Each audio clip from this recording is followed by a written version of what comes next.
चलो आ जाओ दोस्तों। आज रिवियन ऑटोमोटिव नाम की सिलिकॉन वैली की कंपनी है। शायद मैंने 50 से ज्यादा सिलिकॉन वैली की कंपनीज पर की सफलता की कहानी की आई बुक लेकर आया हूँ। और ये कितना नंबर है इस बुक का वो मुझे पता नहीं है, लेकिन टॉप 100 कंपनीज की लिस्ट बनाई है और टॉप 100 कंपनीज की सफलता की कहानियां यानी पूरी आई बुक 12 चैप्टर की होती है वो लेकर आता हूँ। तो दोस्तों आज रिवियन ऑटोमोटिव ये पूरी की पूरी सीरीज में चला रहा हूँ सिलिकॉन वैली की।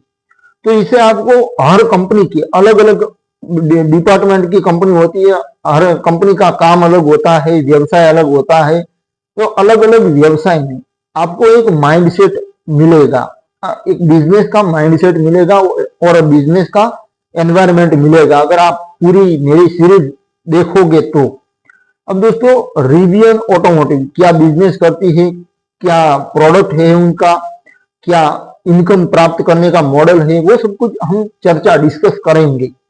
तो जानने को मिलता है कि एक बिजनेस कैसे होता है बड़े पैमाने पर। तो दोस्तों पहले चैप्टर से रिवियन ऑटोमोटिव नाम की कंपनी की पहले चैप्टर से शुरुआत करते हैं कि शुरुआत कैसे हुई और आज सफल कैसे कंपनी बनी। तो पहला चैप्टर का नाम है संस्थापकों की दृष्टि। उनका दृष्टि क्या थी?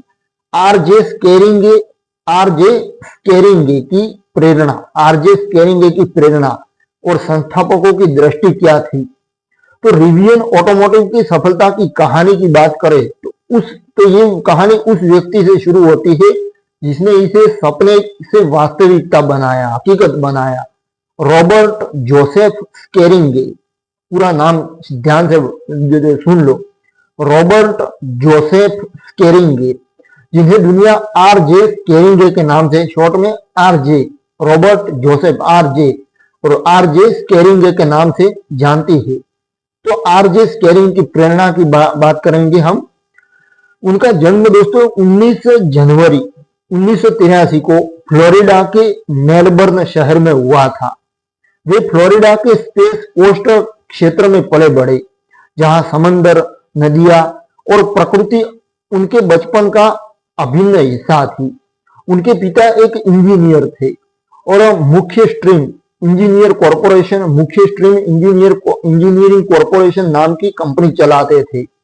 बचपन से ही आरजे, अब शॉर्ट में उनको कंपनी के फाउंडर को आरजे ही हम कहेंगे। तो बचपन से ही आरजे स्केरिंगे को अपने पिता के काम को देखकर टेक्नोलॉजी और इंजीनियरिंग का शौक लगा।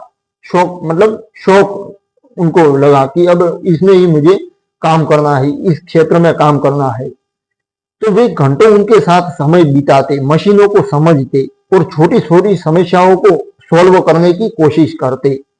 आरजे का बचपन भारतीय नदी इंडियन रिवर के किनारे बीता। ये जो नदी थी फ्लोरिडा के पूर्वी तट पर बहती है और आरजे अक्सर वहां रोइंग बोट पर समय बिताते थे। प्रकृति की ये सुंदरता और स्वतंत्रता उन्हें बहुत पसंद थी। वे घंटों नदी पर तैरते, आसपास के जंगलों और दलदलों को एक्सप्लोर करते। ये एक्सपीरियंस उनके जीवन का महत्वपूर्ण हिस्सा बना आगे चलकर। अब एक्सप्लोरिंग करते थे, ये अनुभव उनके जीवन का एक महत्वपूर्ण हिस्सा बना।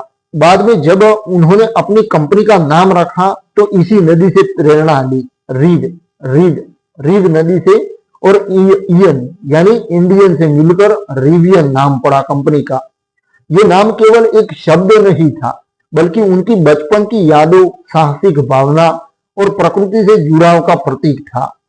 आरजे हमेशा कहते हैं कि वे कारों को केवल शहर की सड़कों पर चलने वाला यंत्र मशीन केवल नहीं मानते, बल्कि उन्हें प्रकृति की गोद में साहसिक यात्राओं का साथी बनाना चाहते थे। अब दोस्तों बचपन से ही आरजे को कारों का गहरा शौक था। उनको पड़ोस में एक व्यक्ति पुरानी पोर्शे 356 कारों को रिपेयर करता था और आरजे अक्सर वहां जाकर मदद करते उनकी। वे कारों के इंजन को खोलते, पार्ट्स को जोड़ते और उन्हें फिर से चलते देखकर खुशी महसूस करते। लेकिन जैसे जैसे वे बड़े हुए उन्हें पर्यावरण की चिंता सताने लगी। पारंपरिक जो ट्रेडिशनल पेट्रोल डीजल कारें वायु प्रदूषण फैला रही थी, ग्लोबल वार्मिंग बढ़ा रही थी और प्रकृति को नुकसान पहुंचा रही थी। आरजे को लगता था कि कारें और प्रकृति एक दूसरे के विरोधी नहीं होनी चाहिए। वे सोचते थे कि ऐसी कार बननी चाहिए जो शक्तिशाली हो, साहसिक यात्राओं के लिए उपयुक्त हो, लेकिन पर्यावरण को नुकसान न पहुंचाए ऐसी कार। ये द्वंद्व उनके मन में गहराई से बैठ गया, कारों से प्यार और प्रकृति से जुड़ा। अब स्कूल के दिनों में आरजे बहुत मेहनती स्टूडेंट थे। उन्होंने Melbourne central Catholic high school से पढ़ाई पूरी की। इसके बाद वे रेनसेलर पॉलिटेक्निक इंस्टीट्यूट गए, जहां उन्होंने मैकेनिकल इंजीनियरिंग में बैचलर डिग्री हासिल की। वे अपनी कक्षा में टॉप रैंक वाले स्टूडेंट थे। आरजे की बुद्धिमत्ता एंड उनकी इंटेलिजेंस और लगन सबको प्रभावित करती थी, लेकिन उनका सपना केवल डिग्री लेना नहीं था। वे ऑटोमोटिव इंडस्ट्री में बदलाव लाना चाहते थे। आरपीआई के बाद वे मैसाचुसेट्स इंस्टीट्यूट ऑफ टेक्नोलॉजी चले गए। वहां उन्होंने स्लोएन ऑटोमोटिव लेबोरेटरी में मास्टर और फिर पीएचडी पूरी की। उनकी पीएचडी का फोकस हल्के वजन वाली सामग्रियों और कुशल वाहनों पर था। एमआईटी में वे साथी स्टूडेंट्स के साथ मिलकर एक पुरानी 1976 पोर्शे को इलेक्ट्रिक में कन्वर्ट करने का प्रोजेक्ट करते थे। ये अनुभव उनके लिए प्रेरणादायक था। उन्होंने महसूस किया कि इलेक्ट्रिक वाहन भविष्य है। अब एमआईटी में पढ़ाई के दौरान आरजे ने ऑटोमोटिव उद्योग की गहराई से अध्ययन किया। ऑटोमोटिव उद्योग का वे देखते थे कि बाजार में लग्जरी स्पोर्ट्स कारें तो है, लेकिन वे महंगी और पर्यावरण के लिए हानिकारक है। दूसरी ओर सस्ती कारें परफॉर्मेंस में कमजोर है। आरजे का मानना था कि एक ऐसी कार बननी चाहिए जो हाई परफॉर्मेंस दे, किफायती भी हो और पर्यावरण अनुकूल हो। लेकिन समय के साथ उनकी सोच विकसित हुई। अब दोस्तों वे समझ गए कि केवल स्पोर्ट्स कार से बड़ा बदलाव नहीं आएगा। बाजार में साहसिक वाहनों, ट्रक और एसयूवी की जरूरत है जो ऑफ रोड जा सके लेकिन इलेक्ट्रिक हो। ये विचार उनके मन में धीरे धीरे पनपा। पीएचडी पूरी करने के ठीक एक दिन बाद जून 2009 में आरजे ने अपनी कंपनी की स्थापना की। शुरुआत में इसका नाम मुख्य स्ट्रीम मोटर्स था। मुख्य स्ट्रीम मेन स्ट्रीम कहा जा सकता है उसको, मेन स्ट्रीम मोटर्स था कंपनी का नाम, जो उनके पिता की कंपनी से प्रेरित था। कंपनी फ्लोरिडा में शुरू हुई और आरजे अकेले ही सब कुछ संभालते थे। उनके पास एक छोटी सी टीम थी, युवा इंजीनियर और डिजाइनर, जो उनके जुनून में, उनके पैशन में विश्वास रखते थे। शुरुआती दिन बहुत कठिन थे, कोई बड़ा इन्वेस्टमेंट नहीं था, संसाधन भी सीमित थे। आरजे खुद हाथ से प्रोटोटाइप बनाते, रात दिन काम करते। वे जानते थे कि ऑटोमोटिव इंडस्ट्री में नया एंट्रांट बनना आसान नहीं है। बड़े खिलाड़ी पहले से मौजूद है, लेकिन आरजे की दृष्टि अलग थी दोस्तों। वे केवल कार नहीं बनाना चाहते बल्कि एक नया जीवन शैली ब्रांड स्थापित करना चाहते थे, जहां साहस, इनोवेशन और पर्यावरण संरक्षण एक साथ हो। अब आरजे की नेतृत्व शैली हमेशा प्रेरणादायक रही है दोस्तों। कंपनी को नेतृत्व किया तो वो प्रेरणादायक रही है। वे टीम के साथ खुलकर बात करते, हर सदस्य की राय सुनते। वे खुद फैक्ट्री में काम करते, प्रोटोटाइप पर हाथ आजमाते। उनकी ये सादगी और समर्पण टीम को एकजुट रखता था। आरजे का मानना है कि कंपनी की सफलता तकनीक में नहीं बल्कि लोगों के पैशन और मिशन में है। उनका मिशन स्पष्ट था दोस्तों, दुनिया को टिकाऊ मोबिलिटी की ओर ले जाना, जहां वाहन प्रकृति के साथ सामंजस्य में हो।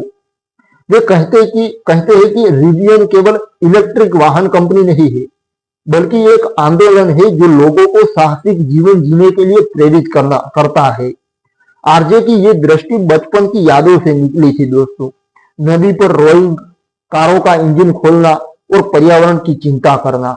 उन्होंने महसूस किया कि अगर कारें इलेक्ट्रिक होंगी तो हम प्रकृति को बचा सकते हैं और साथ ही साहसिक यात्राएं जारी रख सकते हैं। ये विचार ये आइडिया ही रिवियन की आधारशिला बना। शुरुआती वर्षों में कई चुनौतियां आई, टेक्नोलॉजी समस्याएं, बाजार की अनिश्चितता, अनसर्टेनिटी, लेकिन आरजे ने कभी हार नहीं मानी। उनकी दृढ़ता और दूरदर्शिता ने कंपनी को आगे बढ़ाया। आज रिवियन जो कुछ भी है उसकी नींव इसी प्रेरणा में छिपी हुई है। एक युवा इंजीनियर की जो कारों और प्रकृति दोनों से प्यार करता था। ये अध्याय दोस्तों आरजे स्केरिंग की व्यक्तिगत यात्रा को दर्शाता है, जो हमने देखा, जो रिवियन की पूरी कहानी का आधार है।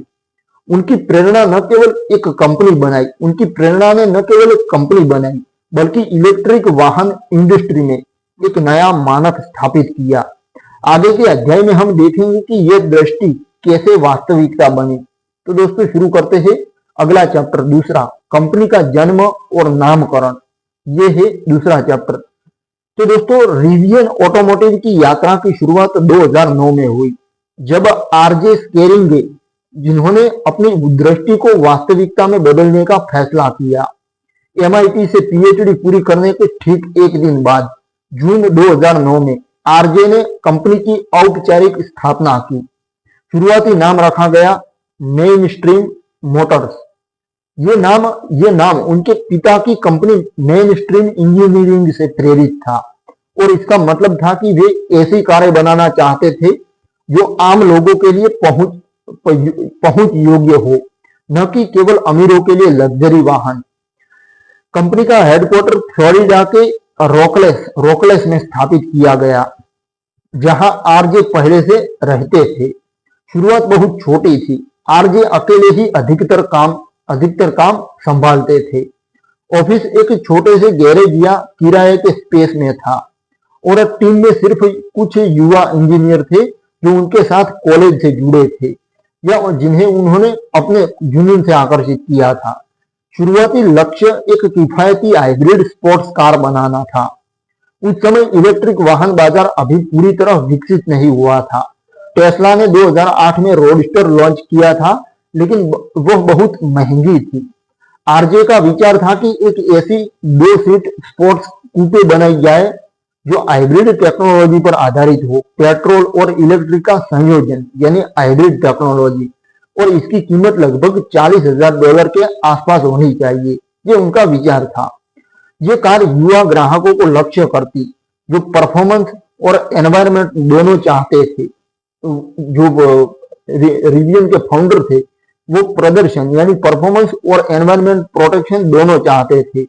कंपनी ने शुरुआती प्रोटोटाइप पर काम शुरू किया। आरजे और उनकी छोटी टीम ने पुरानी कारों को खरीदकर उन्हें हाइब्रिड में कन्वर्ट करने के प्रयोग किए। वे बैटरी पैक, इलेक्ट्रिक मोटर और चेसिस पर रिसर्च करते। ये दौर पूरी तरह प्राइवेट था। कंपनी बाहर से कोई बड़ा प्रचार नहीं कर रही थी, क्योंकि आरजे जानते थे कि ऑटोमोटिव इंडस्ट्री में असफलता की रेट बहुत अधिक है। कई स्टार्टअप पहले से ही डूब चुके थे, जैसे फिक्सर या कोडा। अब 2010 तक दोस्तों कंपनी ने कुछ प्रारंभिक यानी शुरुआती इन्वेस्टमेंट जुटाया। आरजे ने व्यक्तिगत रूप से अपने बचत और परिवार के समर्थन से शुरुआत की, लेकिन धीरे धीरे कुछ एंजल इन्वेस्टर जुड़े। टीम का आकार बढ़कर 10 से 15 लोगों का हो गया। फिर फ्लोरिडा से बाहर मिशिगन और कैलिफोर्निया में भी छोटे ऑफिस खोलने लगे, जहां ऑटोमोटिव टैलेंट अधिक था। लेकिन बाजार की हकीकत ने आरजे की सोच को बदला। हाइब्रिड स्पोर्ट्स कार का विचार अच्छा था, लेकिन ग्राहक अधिक व्यावहारिक वाहनों की ओर जा रहे थे। साथ ही इलेक्ट्रिक बैटरी टेक्नोलॉजी तेजी से सस्ती हो रही थी। टेस्ला की सफलता ने साबित कर दिया कि पूरी तरह इलेक्ट्रिक वाहन संभव है। आरजे ने फैसला किया कि कंपनी का फोकस पूरी तरह इलेक्ट्रिक वाहनों पर शिफ्ट करना चाहिए। ये एक बड़ा रणनीतिक बदलाव था। अब लक्ष्य था ऐसे वाहन बनाना जो साहसिक जीवन शैली के लिए उपयुक्त हो, ट्रक और एसयूवी जो ऑफ रोड जा सके, लेकिन जीरो एमिशन वाले हो। अब 2011 में कंपनी का नाम आधिकारिक तौर पर बदलकर रिवियन कर दिया गया, रिवियन ऑटोमोटिव। ये नाम आरजे के बचपन से गहराई से जुड़ा हुआ था। जैसे कि पहले अध्याय में बताया गया, मैंने बताया कि फ्लोरिडा की इंडियन रिवर उनके लिए स्वतंत्रता और प्रकृति का प्रतीक थी। रिव नदी से और इयन इंडियन से मिलाकर रिवियन बना। नाम बदलने के साथ कंपनी की पहचान भी नई हुई। अब यह केवल एक कार निर्माता नहीं बल्कि एक हार्डवेयर ब्रांड था। लोगों में एक कंपास जैसा डिजाइन था जो दिशा और अन्वेषण यानी एक्सप्लोरेशन का संकेत देता था। नामकरण जो हुआ उसके बाद कंपनी ने अपना मिशन स्पष्ट किया, keep the world adventurous forever, दुनिया को हमेशा साहसिक बनाए रखना। इसका मतलब था कि इलेक्ट्रिक वाहन बनाकर हम प्रकृति को बचा सकते हैं और साहसिक यात्राएं जारी रख सकते हैं। अब नाम बदलने के बाद, नाम का बदलाव हुआ तो नाम बदलने के बाद कंपनी ने प्राइवेसी बनाए रखी। 2011 से 2015 का समय मुख्य रूप से रिसर्च एंड डेवलपमेंट में बीता। टीम ने स्केटबोर्ड प्लेटफॉर्म विकसित किया, एक अनोखी चेसिस डिजाइन जहां बैटरी पैक नीचे फ्लैट रखी जाती है, चारों पहियों पर अलग अलग इलेक्ट्रिक मोटर लगाई जाती है और ऊपर कोई भी बॉडी लगाई जा सकती है। ये प्लेटफॉर्म रिवियन की टेक्नोलॉजी आधारशिला बना। इससे वाहन में बेहतर बैलेंस, लंबी रेंज और शानदार ऑफ रोड क्षमता मिलती थी। टीम ने कई प्रोटोटाइप बनाए, कुछ ट्रक जैसे, कुछ एसयूवी जैसे। वे कैलिफोर्निया के डेथ वैली या कोलोराडो के पहाड़ों में टेस्टिंग करते। आरजे खुद इन टेस्ट ड्राइव में हिस्सा लेते। ये दौर चुनौतियों से भरा था दोस्तों। बैटरी सप्लाई महंगी थी, सॉफ्टवेयर डेवलपमेंट जटिल था और इन्वेस्टमेंट जुटाना तो मुश्किल था। कई बार कंपनी दिवालिया होने के कगार पर पहुंची, लेकिन आरजे की दृढ़ता ने सब कुछ संभाल लिया। वे इन्वेस्टर से मिलते, अपनी दृष्टि साझा करते और 2015 तक कंपनी ने कुछ बड़े इन्वेस्टमेंट जुटाए, जिससे टीम का आकार 100 से अधिक हो गया। मुख्यालय यानी हेडक्वार्टर प्लायमाउथ मिशिगन में शिफ्ट हुआ, फिर कैलिफोर्निया के इरविन में। फ्लोरिडा का छोटा ऑफिस अभी भी था, लेकिन मुख्य काम अब बड़े स्केल पर हो रहा था। कंपनी ने पेटेंट फाइल किए, quad motor system, air suspension और अनोखी बैटरी कूलिंग पर पेटेंट फाइल किए। ये सभी टेक्नोलॉजी बाद में रिवियन के वाहनों की विशेषज्ञता, यूनिकनेस बनी। ये अध्याय दोस्तों कंपनी के जन्म और विकास के शुरुआती चरण को दर्शाया इस अध्याय में। मेन स्ट्रीम मोटर से रिवियन तक का सफर केवल नाम बदलना नहीं था, बल्कि दृष्टि का स्पष्ट होना था। आरजे ने समझ लिया था कि बाजार में साहसिक इलेक्ट्रिक वाहनों की जगह है जहां कोई बड़ा खिलाड़ी नहीं है। फोर्ड, शेवरले जैसे ब्रांड पेट्रोल ट्रक बनाते थे, लेकिन इलेक्ट्रिक में कोई नहीं। ये खाली जगह रिवियन को भरनी थी। अब प्राइवेसी के इन वर्षों ने कंपनी को मजबूत बनाया। बिना बाहर के दबाव के टीम ने बेसिक टेक्नोलॉजी परफेक्ट की। अब कंपनी अगले स्टेज पर, अगले लेवल की ओर आगे बढ़ी। बड़े इन्वेस्टमेंट, फैक्ट्री और उत्पाद अनावरण की ओर, प्रोडक्ट अनावरण की ओर। अब दोस्तों तीसरा अध्याय शुरू करते हैं। तीसरा अध्याय है प्रारंभिक चुनौतियां क्या क्या रही और रणनीतिक परिवर्तन। ये है तीसरा अध्याय दोस्तों। तो रिवियन का नाम बदलने और पूरी तरह इलेक्ट्रिक वाहनों पर फोकस करने के बाद कंपनी एक नए चरण में प्रवेश कर गई। 2011 से 2016 तक का समय कंपनी के लिए सबसे कठिन दौर साबित हुआ। ये वह अवधि थी, ये वो कालखंड था जब रिवियन पूरी तरह प्राइवेट मोड में काम कर रही थी। बाहर की दुनिया को पता ही नहीं था कि फ्लोरिडा, मिशिगन और कैलिफोर्निया में बिखरी छोटी टीम क्या कर रही है। आरजे स्केरिंग पूरा नाम है उनका, और उनकी टीम जानते थे कि ऑटोमोटिव उद्योग में नया एंट्रांट बनना बेहद जोखिम भरा है। बड़े निर्माता जैसे फोर्ड, जनरल मोटर्स और टोयोटा दशकों से बाजार पर काबिज थे उस वक्त भी। इलेक्ट्रिक वाहन क्षेत्र, इलेक्ट्रिक व्हीकल सेक्टर में टेस्ला पहले से तेजी से आगे बढ़ रही थी। ऐसे में रिवियन को अपनी जगह भी बनानी थी और इसके लिए धैर्य, इनोवेशन और सही रणनीति की जरूरत थी। सबसे बड़ी चुनौती थी टेक्नोलॉजी का विकास। तो इलेक्ट्रिक वाहनों की बैटरी उस समय बहुत महंगी और भारी होती थी। लंबी रेंज देने वाली बैटरी पैक बनाना जटिल था। रिवियन का लक्ष्य था ऐसे वाहन बनाना जो न केवल शहरों में चले बल्कि ऑफ रोड, बिना रोड पर भी शानदार परफॉर्मेंस दे। इसके लिए क्वाड मोटर सिस्टम चाहिए था, हर पहिए पर अलग मोटर जो टॉर्क वेक्टरिंग दे सके। टीम ने स्केटबोर्ड प्लेटफॉर्म पर काम तेज किया। ये प्लेटफॉर्म अनोखा था दोस्तों। बैटरी पैक नीचे फ्लैट रखी जाती थी जिससे वाहन का केंद्र कम होता था और स्टेबिलिटी, स्थिरता बढ़ती थी। लेकिन इस डिजाइन को परफेक्ट करने में सालों लग गए। कई बार प्रोटोटाइप टेस्टिंग में समस्याएं आई, ओवरहीटिंग, बैटरी दक्षता यानी बैटरी की एफिशिएंसी कम होना या सस्पेंशन की दिक्कतें। आरजे और इंजीनियर रात दिन प्रयोग करते थे उस वक्त।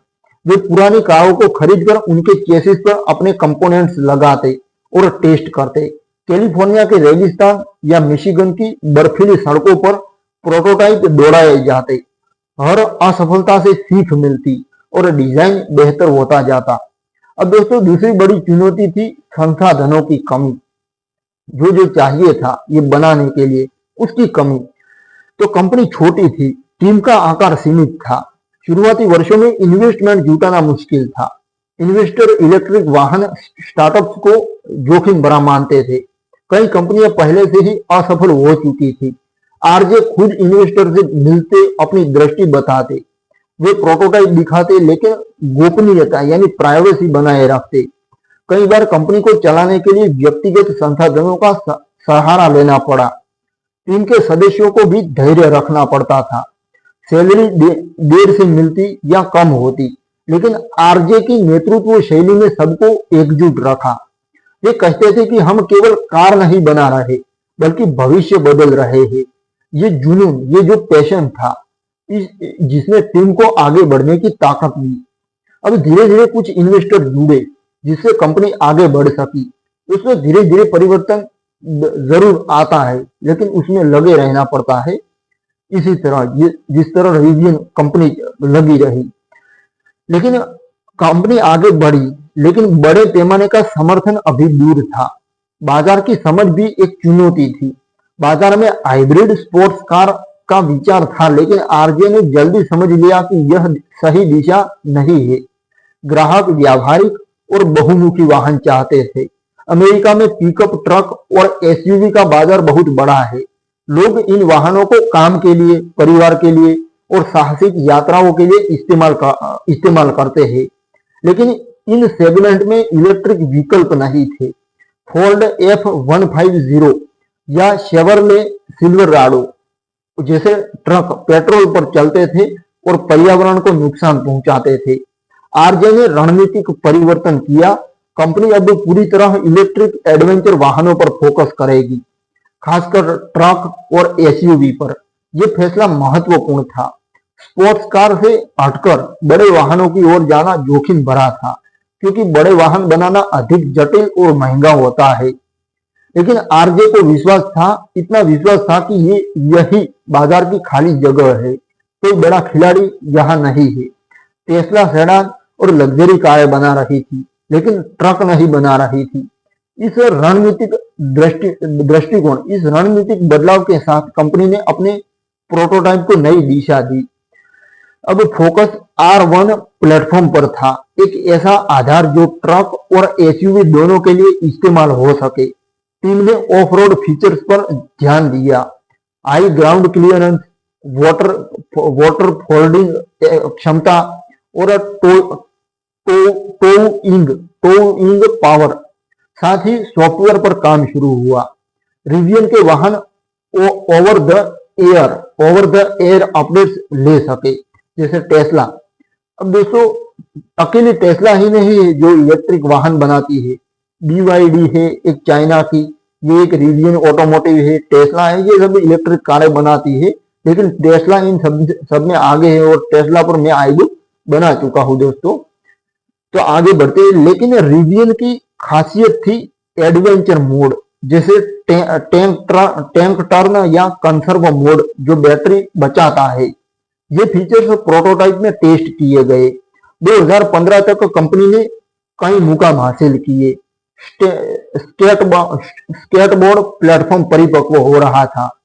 प्रोटोटाइप अब सड़क पर दौड़ रहे थे। टीम का आकार भी बढ़ा और कंपनी कैलिफोर्निया के इरविन में बड़ा ऑफिस ले चुकी थी। इस दौर की एक और चुनौती थी टैलेंट हायर करना। ऑटोमोटिव इंडस्ट्री में अच्छे इंजीनियर बड़े कंपनियों में थे। रिवियन एक छोटा स्टार्टअप था, कोई गारंटी नहीं नौकरी की। आरजे ने व्यक्तिगत रूप से लोगों को आकर्षित किया। वे मिशन की बात करते, पर्यावरण बचाना, साहसिक जीवन को टिकाऊ बनाना। कई इंजीनियर टेस्ला, फोर्ड या एप्पल से आए। डिजाइन टीम में पूर्व जगुआर और लैंड रोवर के लोग जुड़े। ये टीम विविधता से भरी थी। युवा और अनुभवी दोनों तरह के लोग थे। गोपनीयता यानी प्राइवेसी के बावजूद अफवाहें फैलने लगी कि कुछ नया हो रहा है। 2016 तक कंपनी ने अपनी आधारभूत तकनीक को मजबूत कर लिया था। प्रोटोटाइप अब उत्पाद के करीब थे। आरजे जानते थे कि अब गोपनीयता यानी प्राइवेसी छोड़ने का समय आ गया है। बड़े इन्वेस्टमेंट और फैक्ट्री की जरूरत थी। अब ये दौर चुनौतियों से भरा था दोस्तों, लेकिन जो आपने देखी चुनौतियां, लेकिन इन्हीं बाधाओं ने रिवियन को मजबूत बनाया। हर असफल प्रोटोटाइप, हर इन्वेस्टमेंट की अस्वीकृति ने टीम को बेहतर बनाया। रणनीतिक परिवर्तन, स्पोर्ट्स कार से एडवेंचर वाहनों की ओर कंपनी की पहचान बना। अब रिवियन तैयार थी अगले बड़े कदम के लिए, बड़े समर्थन और उत्पाद अनावरण की ओर। यह अध्याय दोस्तों दर्शाता है कि सफलता आसान नहीं होती है। रिवियन की शुरुआती चुनौतियां कई स्टार्टअप्स की तरह थी, लेकिन आरजे की दूरदर्शिता और टीम की दृढ़ता ने सब कुछ बदल दिया। आगे के वर्षों में यही नींव काम आई दोस्तों। अब बढ़ते हैं आगे दोस्तों, चौथा चैप्टर शुरू करते हैं, महत्वपूर्ण साझेदारियां और समर्थन। तो दोस्तों 2016 के अंत तक रिवियन ने अपनी आधारभूत टेक्नोलॉजी को काफी हद तक परिपक्व कर लिया था। अब स्केटबोर्ड प्लेटफॉर्म तैयार था। प्रोटोटाइप सड़कों और ऑफ रोड ट्रैक पर सफलतापूर्वक टेस्ट हो रहे थे और टीम का आकार सैकड़ों में पहुंच चुका था। लेकिन कंपनी अब एक क्रांतिकारी मोड़ पर खड़ी थी। प्राइवेसी के वर्ष समाप्त हो रहे थे और बड़े पैमाने पर उत्पादन की ओर बढ़ने के लिए भारी पैसों की जरूरत थी। एक नया कारखाना खरीदना, सप्लाई चेन स्थापित करना और हजारों कर्मचारियों को हायर करना, ये सब बिना मजबूत फाइनेंशियल सपोर्ट के असंभव था। अब आरजे स्केरिंग जी जानते थे कि अब समय आ गया है इन्वेस्टर्स को अपनी दृष्टि से जोड़ने का।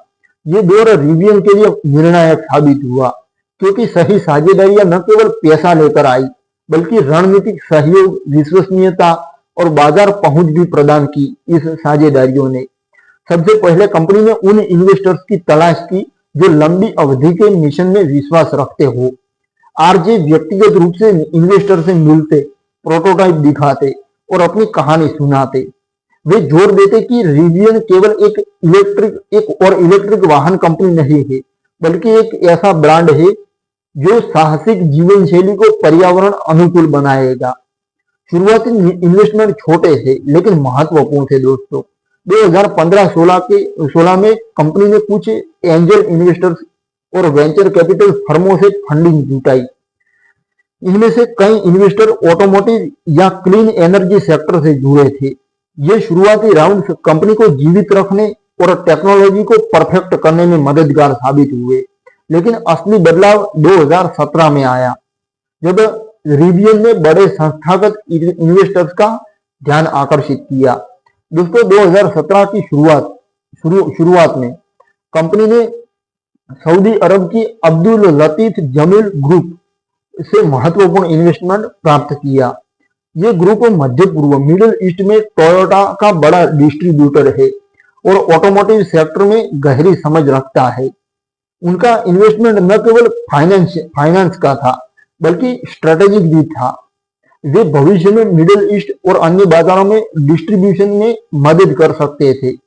इसी वर्ष जापान की सुमितोमो कॉरपोरेशन उसने भी इन्वेस्टमेंट किया। सुमितोमो एक वैश्विक ट्रेंडिंग और इन्वेस्टमेंट कंपनी है जो बैटरी सामग्री और सप्लाई चेन में मजबूत है। इन साझेदारियों ने रिवियन को एशिया और मिडिल ईस्ट में सप्लायर्स तक पहुंच दी। इसके अलावा स्टैंडर्ड चार्टर्ड बैंक और अन्य फाइनेंशियल संस्थानों ने भी समर्थन दिया। ये इन्वेस्टमेंट मिलकर सैकड़ों मिलियन डॉलर के थे। ये इन्वेस्टमेंट जो हुआ वो मिलकर सैकड़ों मिलियन डॉलर का इन्वेस्टमेंट था, जिसने कंपनी को 2017 में इलिनॉइस के नॉर्मल प्लांट को अधिग्रहित यानी खरीदने की क्षमता दी। ये साझेदारियां केवल चेक लिखने वाले इन्वेस्टर नहीं थे, वे रिवियन के मिशन से जुड़े थे। आरजे ने हमेशा ऐसे पार्टनर्स चुने जो कंपनी की पर्यावरण और सामूहिक मूल्यों से सहमत हो।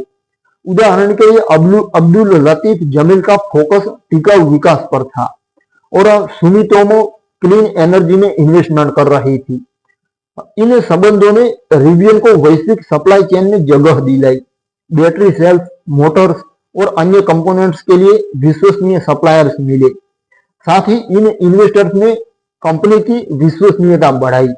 जब बाहर की दुनिया को रिवियन के बारे में पता चला तो ये बड़े नाम पहले से जुड़े थे। 2018 तक दोस्तों इन्वेस्टमेंट का दौर जारी रहा। कंपनी ने अतिरिक्त राउंड्स में फंडिंग जुटाई, जिसमें कुछ मौजूदा इन्वेस्टर्स ने और पैसा लगाया। इस समय तक टीम का आकार 900 से अधिक हो चुका था और प्लांट का रिनोवेशन शुरू हो गया था।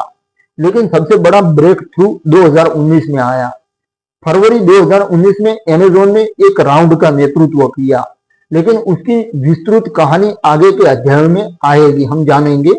यहाँ महत्वपूर्ण ये है कि उससे पहले की साझेदारियों ने आधार तैयार किया कंपनी का। अप्रैल 2019 में फोर्ड मोटर कंपनी ने रिवियन में इन्वेस्टमेंट किया, जो फोर्ड जिसने कारों की शुरुआत ही की थी।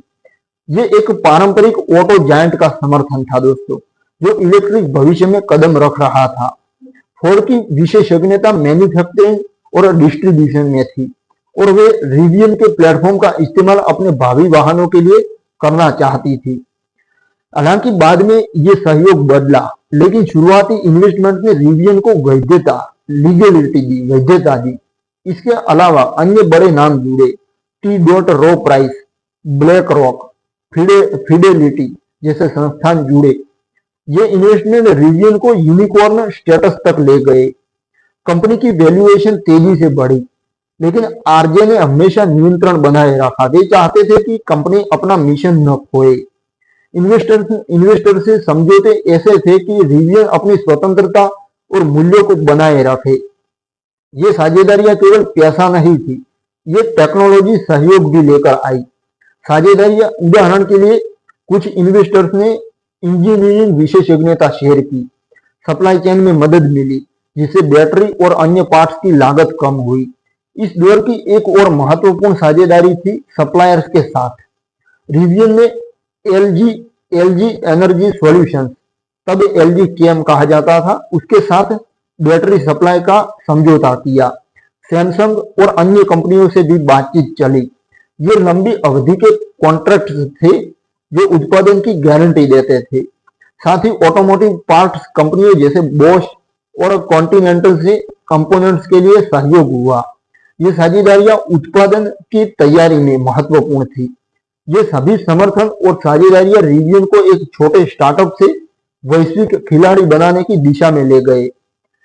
अब दोस्तों 2017 से 2019 तक का ये दौर कंपनी के लिए आधारशिला साबित हुआ।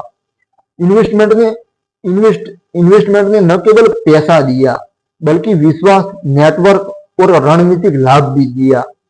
आरजे की दूरदर्शिता यहाँ दिखी दोस्तों। उन्होंने ऐसे पार्टनर चुने जो मिशन से जुड़े हो, न कि केवल लाभ के लिए, प्रॉफिट के लिए। अब कंपनी तैयार थी बड़े कदमों के लिए। फैक्ट्री का पूर्ण उपयोग, उत्पाद अनावरण और बाजार में प्रवेश।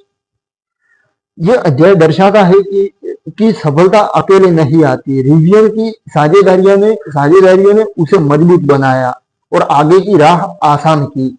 आगे के अध्यायों में हम देखेंगे कि ये समर्थन कैसे उत्पादन और अनावरण में बदला। अब दोस्तों शुरू करते हैं अगला चैप्टर, 5वां चैप्टर, उत्पादन सुविधा का अधिग्रहण यानी फैक्ट्री का खरीदना। कैसे फैक्ट्री को खरीदा वो जानते हैं दोस्तों 5वें अध्याय में। तो दोस्तों 2017 रिवियन ऑटोमोटिव के लिए एक ऐतिहासिक वर्ष साबित हुआ। कंपनी अब तक गोपनीयता यानी प्राइवेसी और छोटे पैमाने के विकास से बाहर निकल चुकी थी। टेक्नोलॉजी परिपक्व हो रही थी, इन्वेस्टर्स जुड़ रहे थे और टीम का विस्तार हो रहा था।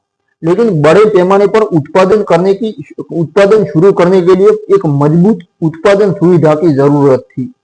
आरजे स्केरिंगे और उनकी टीम जानते थे कि बिना बड़े कारखाने के सपना अधूरा रहेगा। छोटे गैराज या किराए के स्पेस में प्रोटोटाइप बनाना एक बात थी, लेकिन हजारों वाहन प्रति वर्ष बनाने के लिए एक पूर्ण फैक्ट्री चाहिए थी। इस दिशा में कंपनी ने एक साहसिक और रणनीतिक कदम उठाया। इलिनॉइस राज्य के नॉर्मल शहर में एक विशाल कारखाने का अधिग्रहण किया। ये फैक्ट्री रिवियन की उत्पादन क्षमता की आधारशिला बनी और कंपनी को एक स्टार्टअप से वास्तविक निर्माता में बदल दिया। दोस्तों रुकता हूं एक स्टॉप के लिए। अब दोस्तों ये कारखाना मूल रूप से मित्सुबिशी मोटर्स और क्राइसलर का संयुक्त उद्यम था। 1980 के दशक में बना ये प्लांट कभी अमेरिका में जापानी कारों के उत्पादन का प्रतीक था।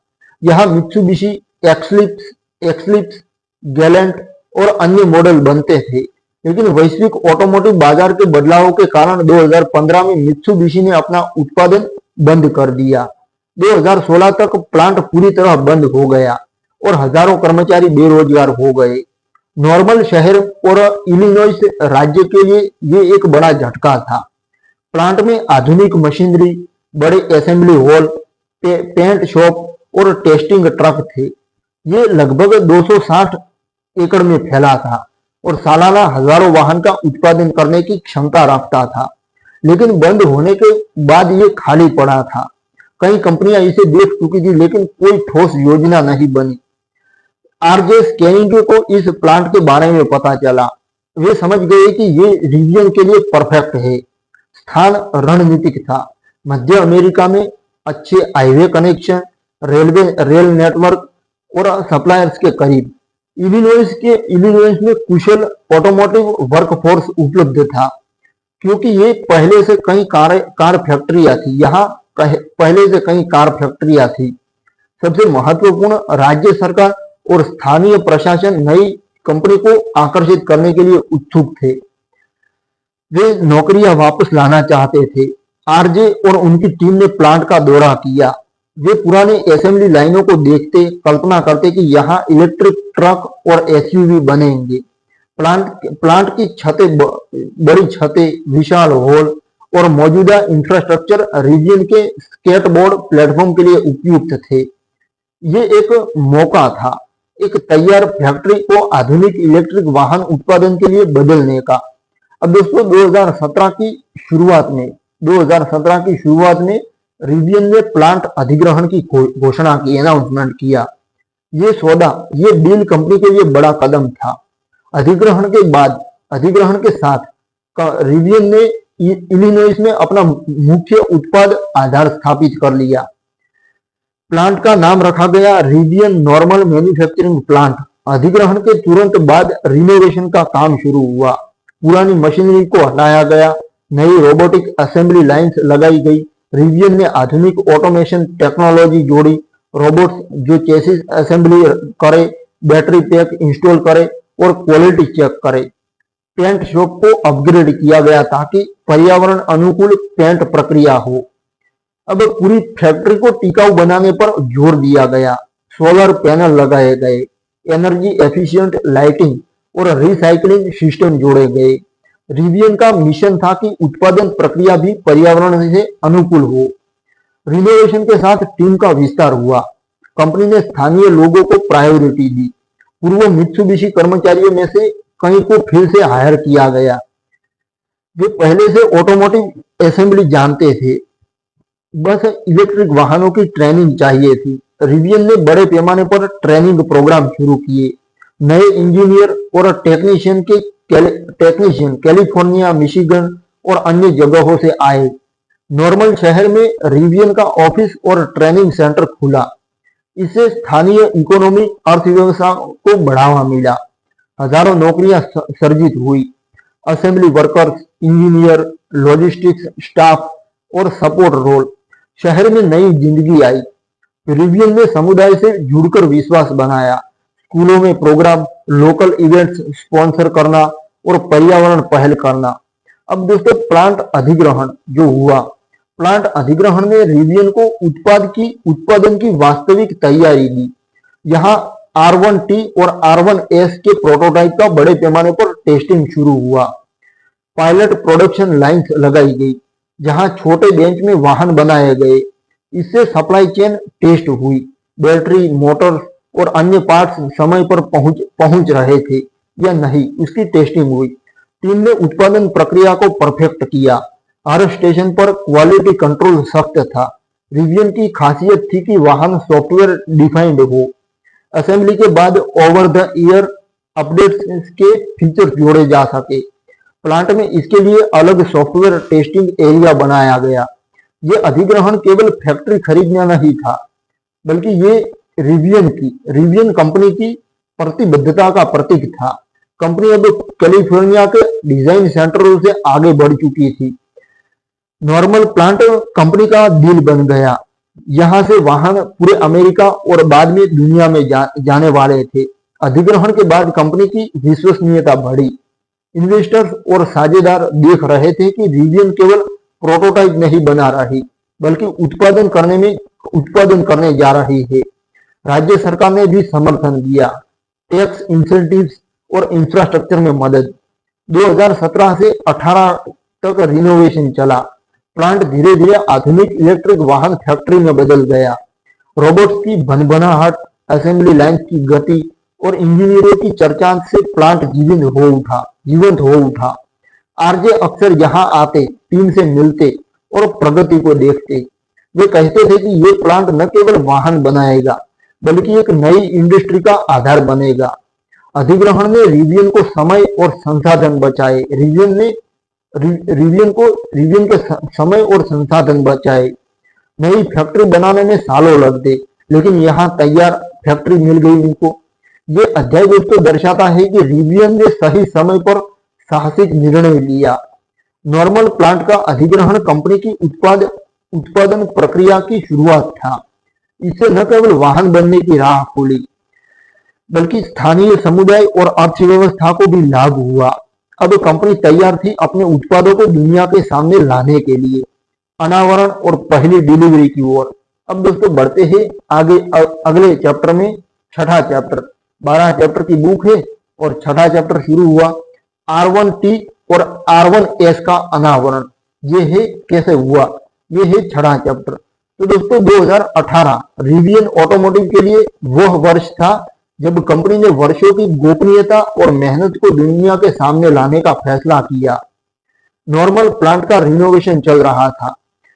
नॉर्मल शहर का जो प्लांट था उसका रिनोवेशन चल रहा था। इन्वेस्टर जुड़ चुके थे और प्रोटोटाइप अब उत्पादन के लिए तैयार थे। आरजे स्केरिंगे और उनकी टीम जानते थे कि अब समय आ गया है अपने वाहनों को सार्वजनिक करने का।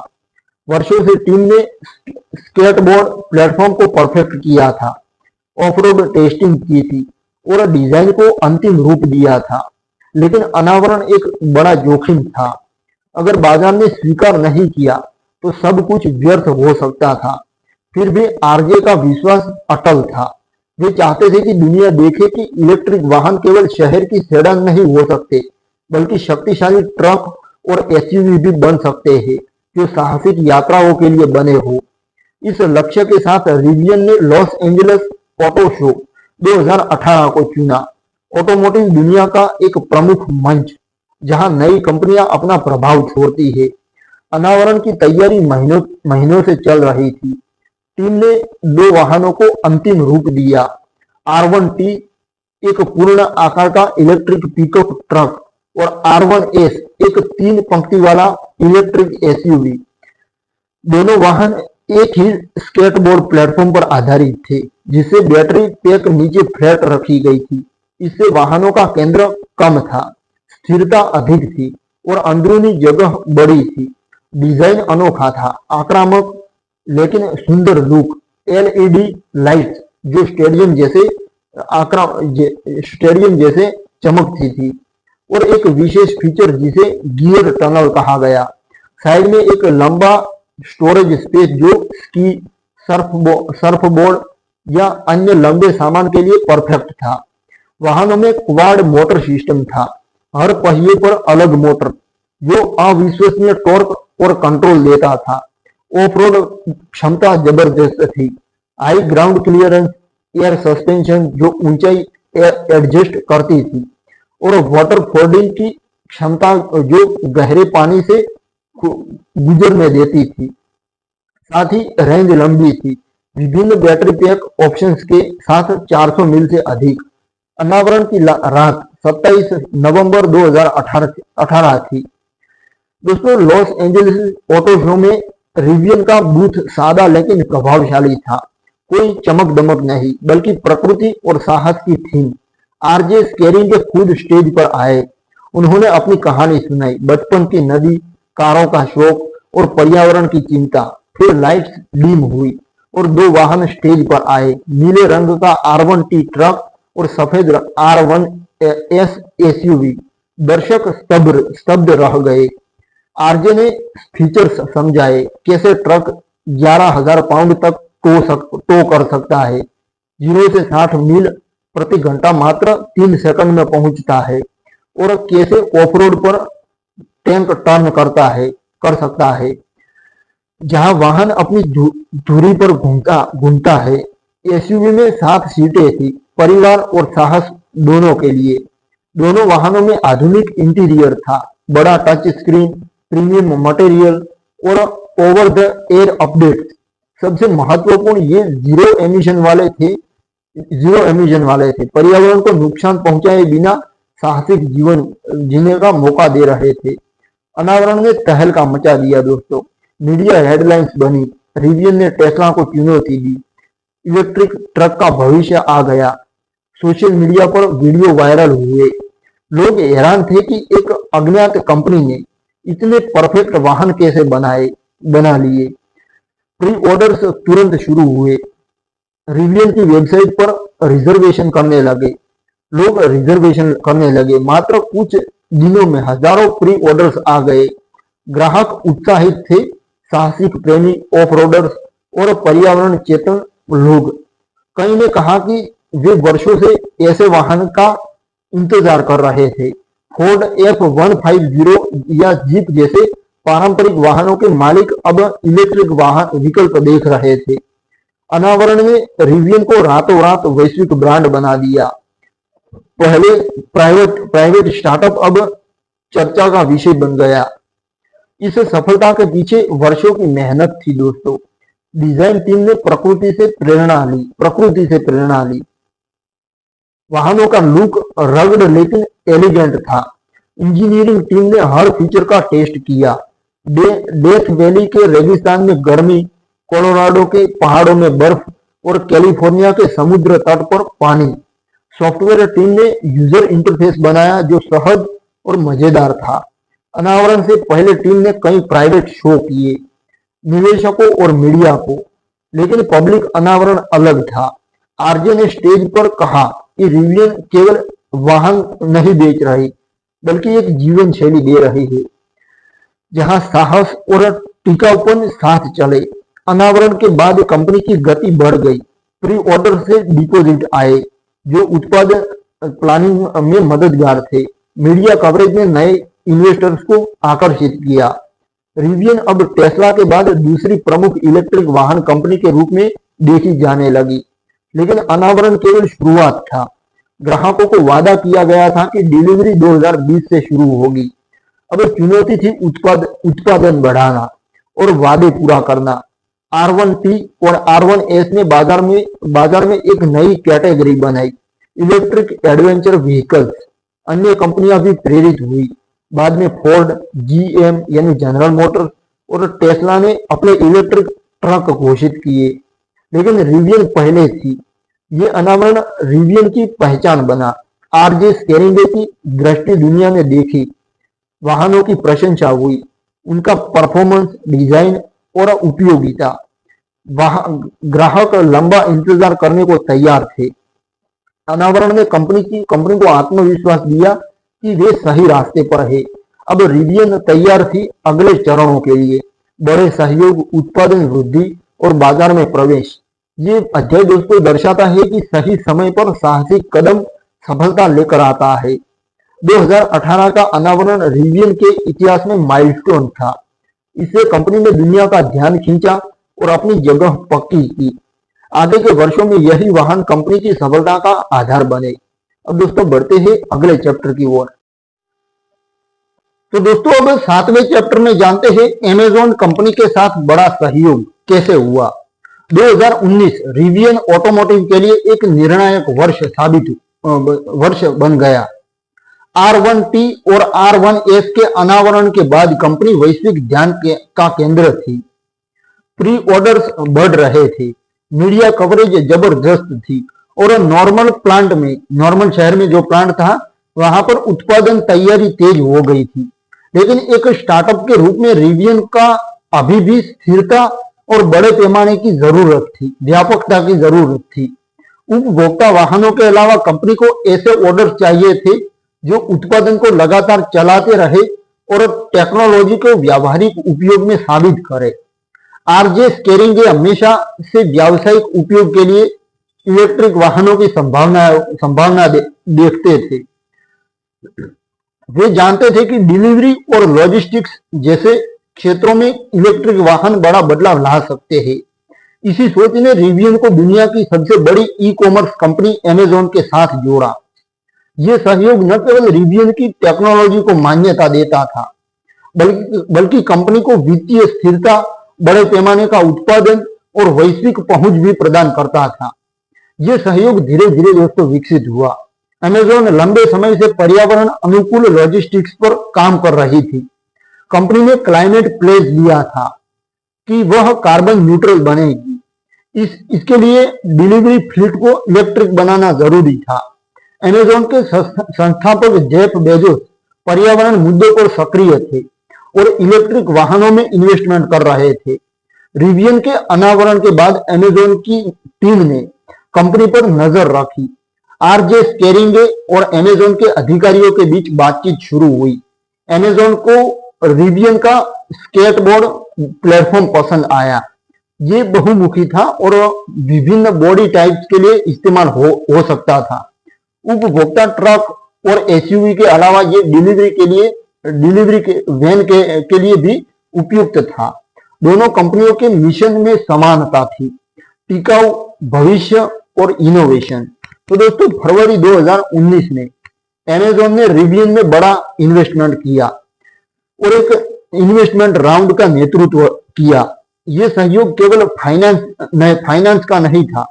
अमेज़न ने रिवियन से इलेक्ट्रिक डिलीवरी वैन का बड़ा ऑर्डर दिया। ये वैन विशेष रूप से अमेज़न की लॉजिस्टिक्स जरूरतों के लिए डिजाइन की गई। रिवियन की टीम ने अमेज़न के साथ मिलकर वैन को विकसित किया। ये वैन स्केटबोर्ड प्लेटफॉर्म पर आधारित थी। बैटरी पैक नीचे, मोटर्स जो आती है इलेक्ट्रिक मोटर्स वो कुशल और रेंज लंबी।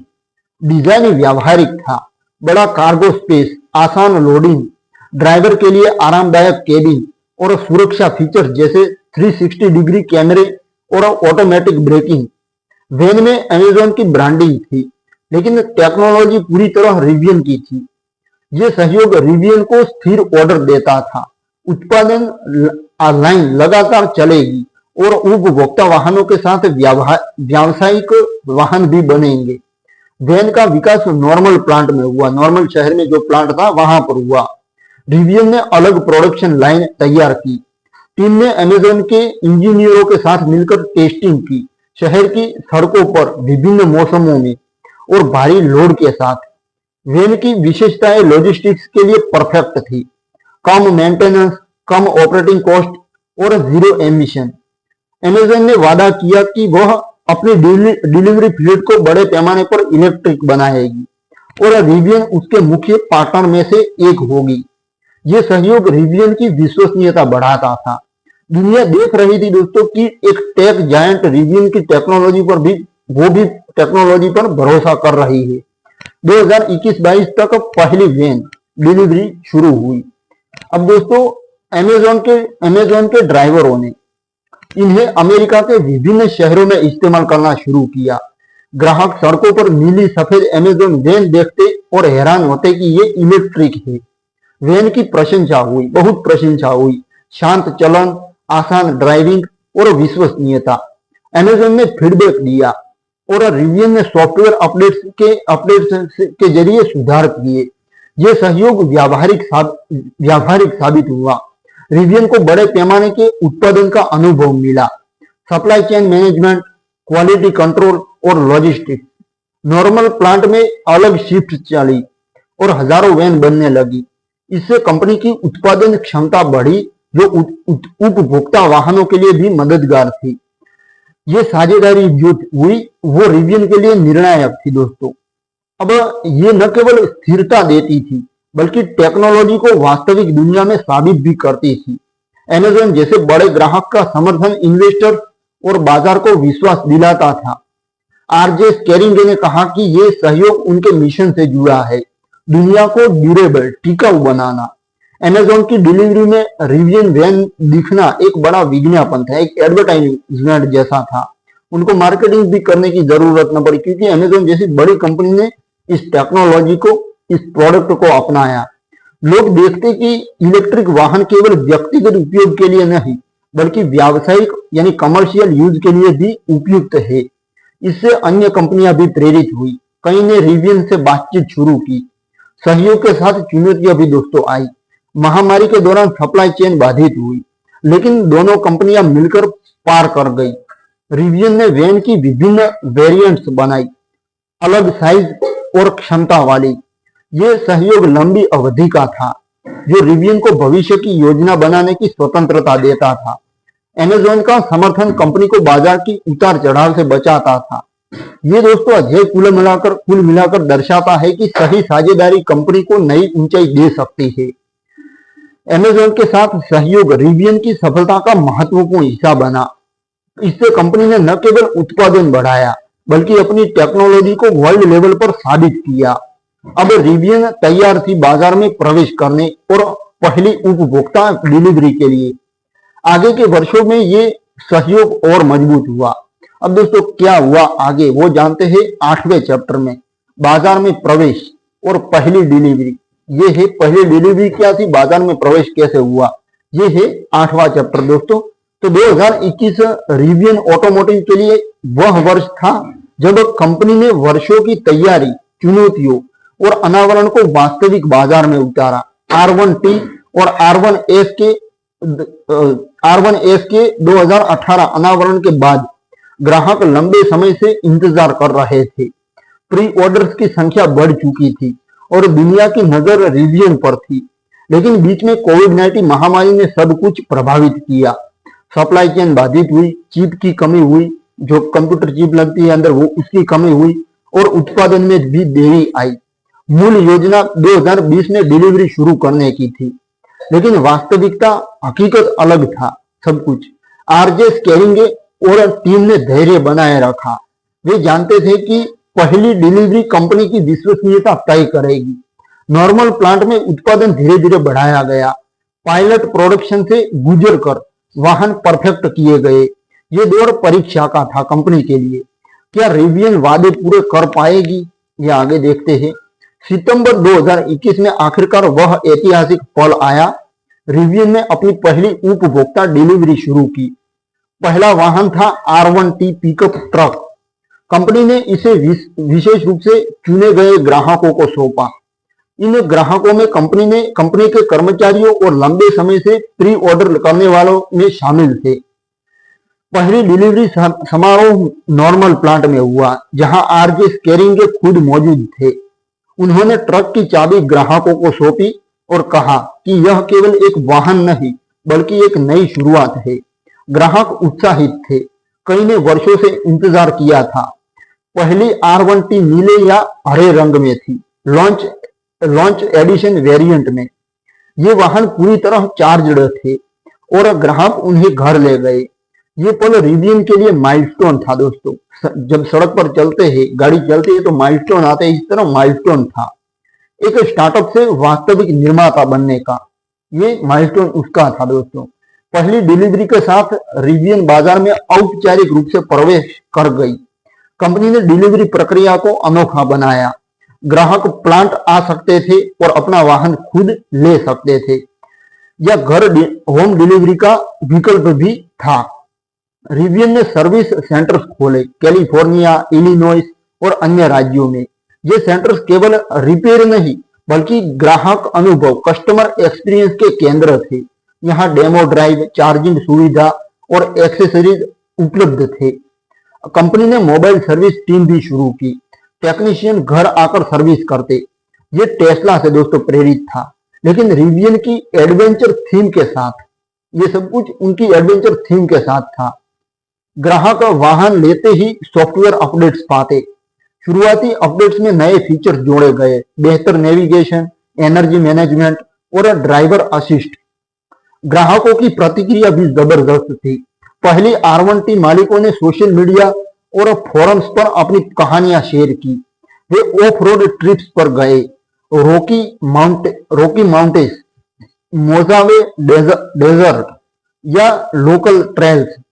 ट्रक की शक्ति, रेंज और ऑफ रोड क्षमता की प्रशंसा हुई। कई ने कहा कि ये पारंपरिक ट्रकों से बेहतर है, शांत, कोई वाइब्रेशन नहीं और तुरंत torque. Tank turn feature viral हुआ। परिवार वाले ट्रक की जगह ये और सुविधा पसंद करते।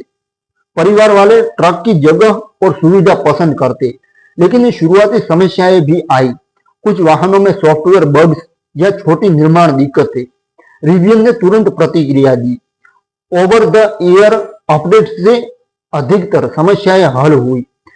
कंपनी ने ग्राहक फीडबैक को गंभीरता से लिया और सुधार किए। ये पारदर्शिता ग्राहकों का विश्वास जीतती गई।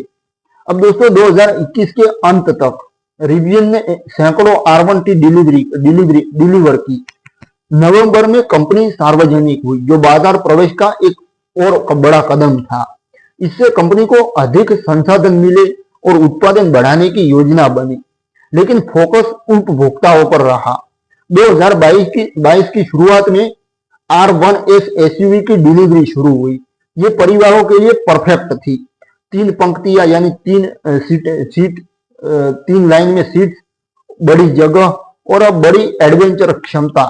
पहली R1S ग्राहकों ने लंबी ट्रिप्स प्लान की, नेशनल पार्क, कैंपिंग या रोजाना उपयोग। दोनों वाहनों की समीक्षाएं मीडिया में छपी।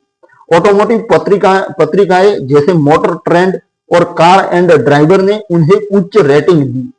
R1T को ट्रक ऑफ द ईयर जैसे अवार्ड मिले। ये मान्यता रिवियन को स्थापित ब्रांड बनाती गई।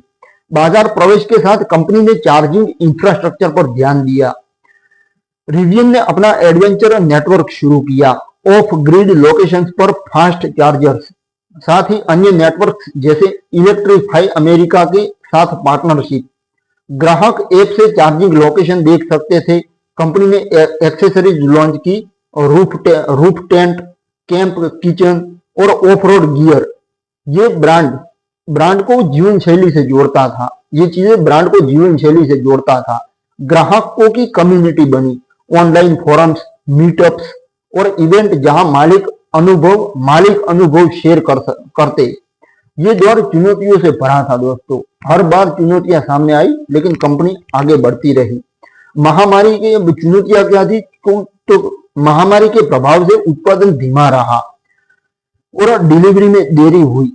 कुछ ग्राहकों ने इंतजार से निराशा जताई, लेकिन रिवियन ने संवाद बनाए रखा। ईमेल अपडेट्स, वेबिनार और व्यक्तिगत कॉल्स। आरजे स्केरिंगे ने सार्वजनिक रूप से माफी मांगी और सुधार का वादा किया। टीम ने उत्पादन बढ़ाने पर काम किया। नई शिफ्ट्स, अधिक कर्मचारी। 2022 तक डिलीवरी गति पकड़ने लगी। अमेजॉन वैन का उत्पादन भी साथ साथ चल रहा था, जो प्लांट को व्यस्त रखता था। बाजार में प्रवेश ने रिवियन को वास्तविक प्रतियोगी बनाया। पारंपरिक ट्रक मालिक अब इलेक्ट्रिक विकल्प देख रहे थे। कंपनी ने डेमो ड्राइव इवेंट्स आयोजित किए, जहां लोग वाहन आजमा सकते थे। ये मार्केटिंग प्रभावी थी, जो मार्केटिंग कर रहे थे ये प्रभावी थी। रिवियन की ब्रांड इमेज मजबूत हुई। इनोवेशन, साहस और टिकाऊपन की जो इमेज थी वो मजबूत हुई। पहली डिलीवरी ने साबित किया कि सपना वास्तविकता बन सकता है। ग्राहक खुश थे और कंपनी भी आगे बढ़ रही थी। कुल मिलाकर दोस्तों ये अध्याय दर्शाता है कि बाजार प्रवेश धैर्य और प्रतिबद्धता मांगता है। बाजार में एंट्री करना ये धैर्य और प्रतिबद्धता से काम होता है। रिवियन की पहली डिलीवरी ने कंपनी को ग्राहकों से जोड़ा और सफलता की नींव मजबूत की। अब चुनौती थी उत्पादन बढ़ाना और नई चुनौतियों से निपटना। आगे के वर्षों में रिवियन और मजबूत हुई दोस्तों, और कैसे मजबूत हुई वो आगे के अध्यायों में देखते हैं। तो शुरू करते हैं 9वां अध्याय, 9वां चैप्टर, उत्पादन वृद्धि और चुनौतियों पर विजय। ये है 9वां चैप्टर। तो किस तरह उत्पादन वृद्धि हुई और किस तरह चुनौतियों पर विजय पाया गया, ये जानते हैं 9वें चैप्टर में। तो दोस्तों 2021 में पहली डिलीवरी के बाद रिवियन ऑटोमोटिव के सामने सबसे बड़ी चुनौती थी उत्पादन को बड़े पैमाने पर बढ़ाना। R1T और R1S की मांग बढ़ रही थी। प्री ऑर्डर्स की लंबी लिस्ट थी और अमेजॉन की डिलीवरी वैन का उत्पादन भी साथ साथ चल रहा था। लेकिन बाजार की हकीकत कठिन थी। कोविड-19 महामारी का प्रभाव अभी पूरी तरह खत्म नहीं हुआ था। वैश्विक सप्लाई चेन बाधित थी और सेमीकंडक्टर चिप्स की भारी कमी थी। ऑटोमोटिव इंडस्ट्री में सभी कंपनियां इस समस्या से जूझ रही थी। अकेले रिवियन नहीं थी, दूसरी कंपनियां भी इस समस्या से जूझ रही थी। रिवियन जैसी नई कंपनी के लिए ये और भी मुश्किल था, क्योंकि उसके पास बड़े निर्माताओं जैसे जनरल मोटर्स या फोर्ड की तरह लंबी सप्लाई एग्रीमेंट्स नहीं थे। आरजे स्केरिंगे और टीम ने फैसला किया कि उत्पादन बढ़ाने के साथ साथ लागत कम करना और एफिशिएंसी बढ़ाना प्राथमिकता होगी। ये दौर रिवियन की दृढ़ता और इनोवेशन की परीक्षा था। 2022 की शुरुआत में कंपनी ने उत्पादन रैंप अप पर फोकस किया। नॉर्मल प्लांट में नई शिफ्ट्स शुरू हुई, कर्मचारियों की संख्या बढ़ाई गई। प्लांट की एफिशिएंसी क्षमता सालाना 1.5 लाख वाहनों तक पहुंचाने की योजना थी।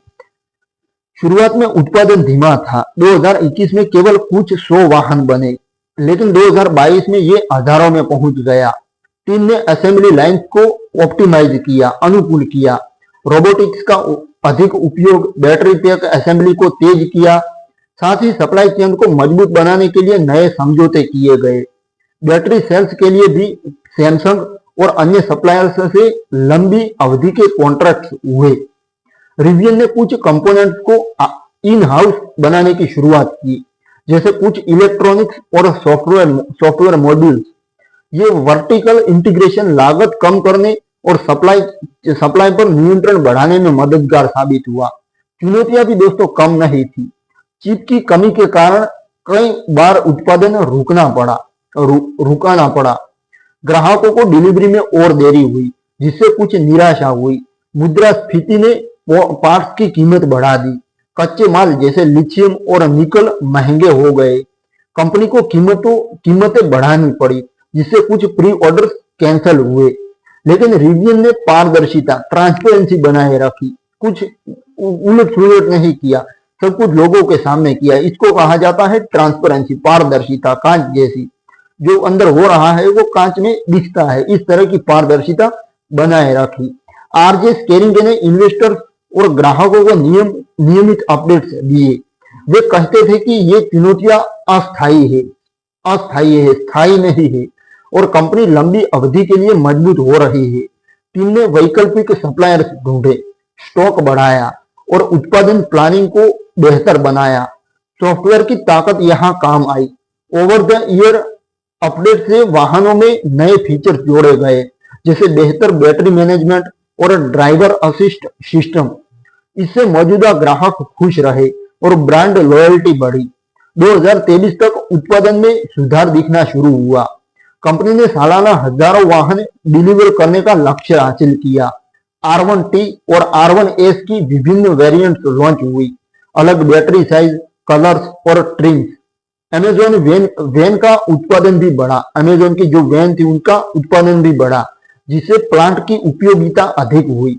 रिवियन ने लागत कम करने की बड़ी पहल शुरू की। इंजीनियरिंग टीम ने पार्ट्स की संख्या कम की। मैन्युफैक्चरिंग प्रक्रिया को सरल बनाया। उदाहरण के लिए नए एंड्योर मोटर्स और बैटरी पैक डिजाइन किए गए जो सस्ते और कुशल थे। कंपनी ने कुछ कर्मचारियों की छंटनी की, फिल्टर किया ताकि खर्च नियंत्रित हो, लेकिन मुख्य फोकस एफिशिएंसी पर रहा। ये कदम कठिन थे लेकिन जरूरी थे दोस्तों। आरजे ने टीम को प्रेरित किया। आरजे स्केरिंगे ने, वे खुद प्लांट में समय बिताते, कार्यकर्ताओं से बात करते। 2024 एक टर्निंग पॉइंट साबित हुआ दोस्तों कंपनी के लिए। 2024 में रिवियन ने अपने लागत को कम करने के प्रयासों का फल देखा। कंपनी ने अनाउंसमेंट किया कि वह चौथी तिमाही में सकल लाभ यानी ग्रोस प्रॉफिट पॉजिटिव हो गई। ये इलेक्ट्रिक वाहन स्टार्टअप्स के लिए बड़ा माइलस्टोन था। मतलब ये कि वाहन बेचने से होने वाली इनकम उत्पादन लागत से अधिक हो गई। पहले नुकसान होता था क्योंकि बड़े इन्वेस्टमेंट और कम उत्पादन था, लेकिन अब स्केल से लाभ हो रहा था, प्रॉफिट हो रहा था। उत्पादन संख्या बढ़कर 10,000 पहुंच गई। सप्लाई चेन स्थिर हुई और नए सप्लायर्स जुड़े। रिवियन ने अपनी सॉफ्टवेयर एफिशिएंसी क्षमता का उपयोग किया। नियमित अपडेट से वाहन बेहतर होते गए, जैसे highway assist, energy saving modes और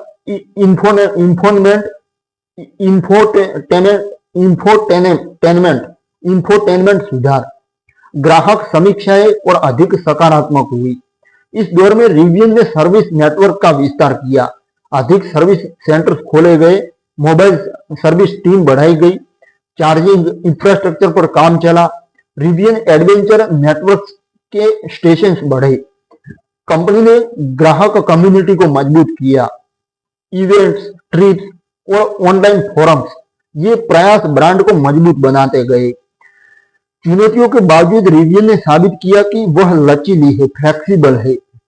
महामारी, सप्लाई क्राइसिस और आर्थिक दबाव से पार पाकर कंपनी मजबूत निकली। उत्पादन वृद्धि ने निवेशकों का विश्वास बढ़ाया और स्टॉक मार्केट में सकारात्मक प्रभाव पड़ा। आरजे स्केरिंगे की नेतृत्व शैली यहाँ चमकी दोस्तों। वे हमेशा कहते कि चुनौतियां अवसर होती है। टीम ने इनोवेशन जारी रखा, जैसे बैटरी रिसाइकलिंग प्रोग्राम और टिकाऊ सामग्री का, ड्यूरेबल मटेरियल का उपयोग।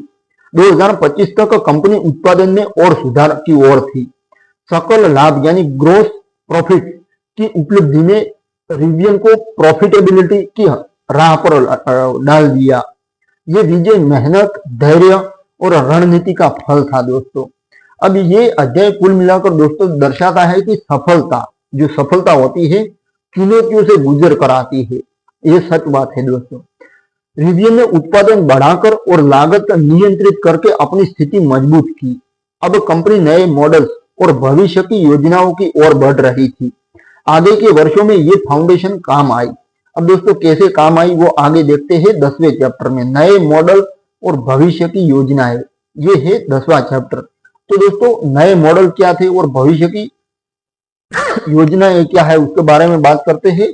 2024 रिवियन ऑटोमोटिव के लिए एक नई शुरुआत का वर्ष साबित हुआ। R1T और R1S की डिलीवरी स्थिर हो चुकी थी।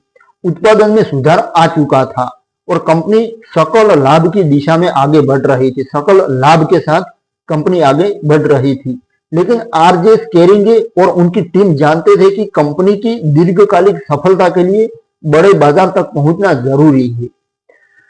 R1 सीरीज के वाहन के माध्यम से R1 सीरीज के वाहन उच्च गुणवत्ता और परफॉर्मेंस वाले थे, लेकिन वे प्रीमियम सेगमेंट में थे।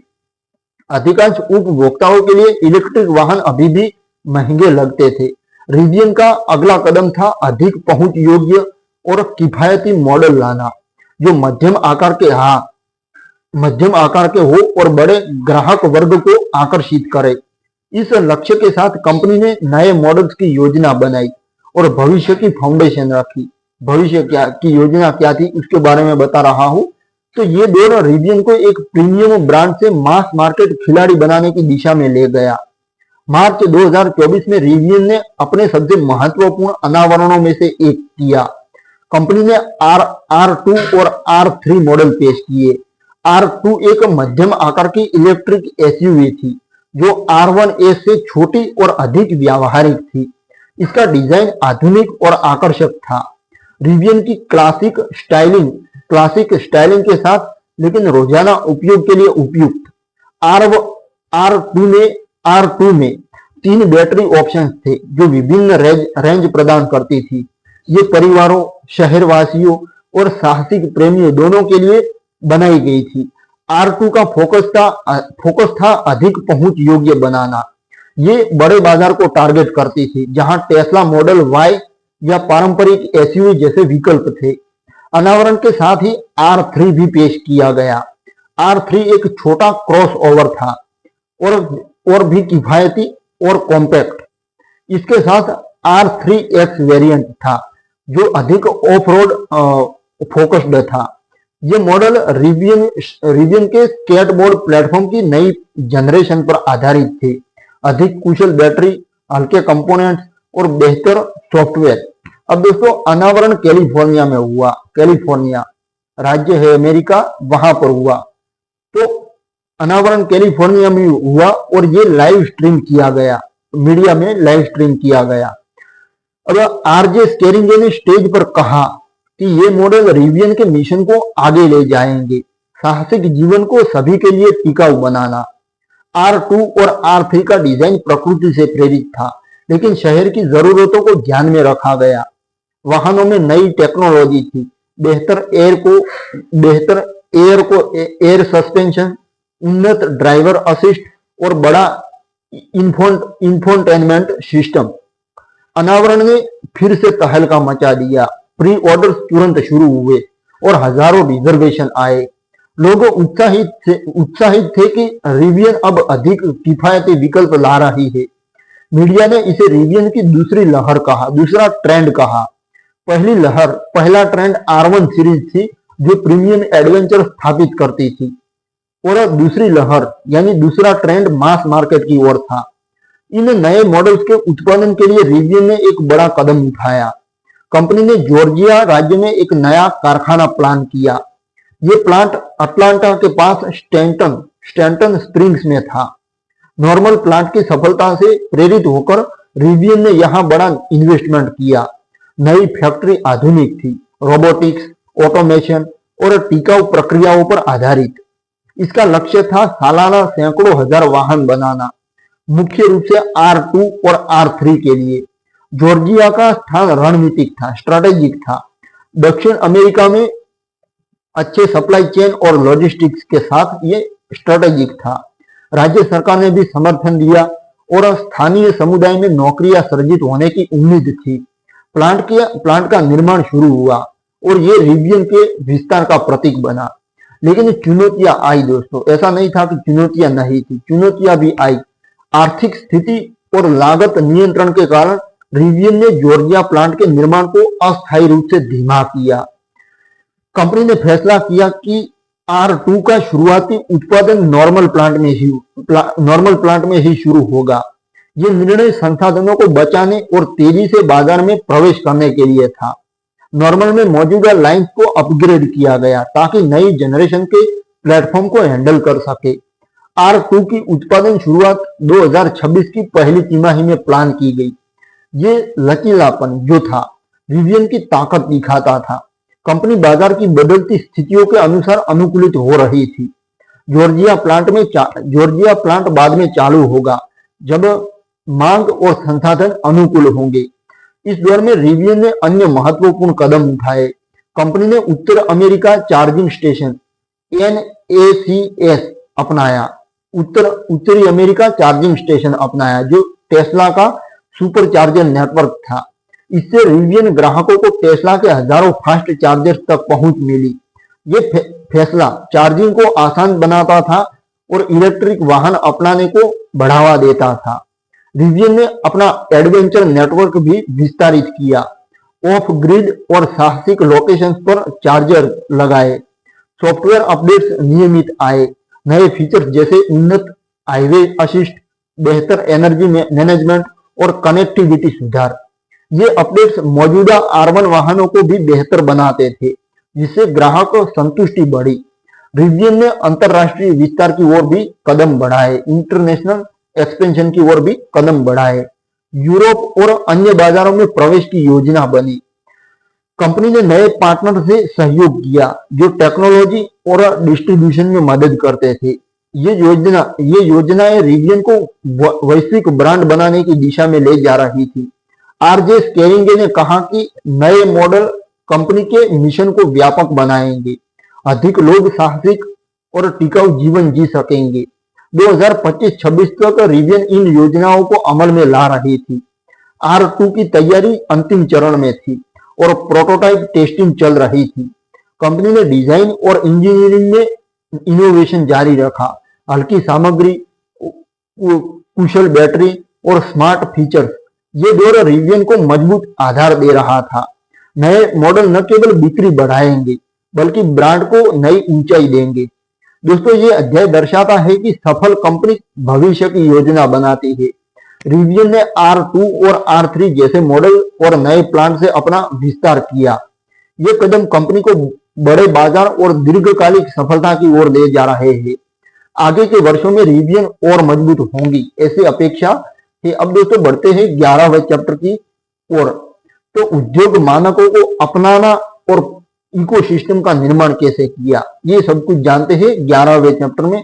उद्योग मानकों को अपनाया कैसे और अपना इकोसिस्टम के बारे में मैं कई कंपनियों में बता चुका हूं, तो इकोसिस्टम कैसे बनाया उसके बारे में जानते हैं।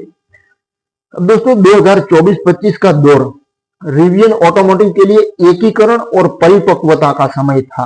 कंपनी अब केवल अपने वाहन बनाने वाली नहीं रह गई, बल्कि वह इलेक्ट्रिक वाहन उद्योग के बड़े इकोसिस्टम का हिस्सा बन रही थी।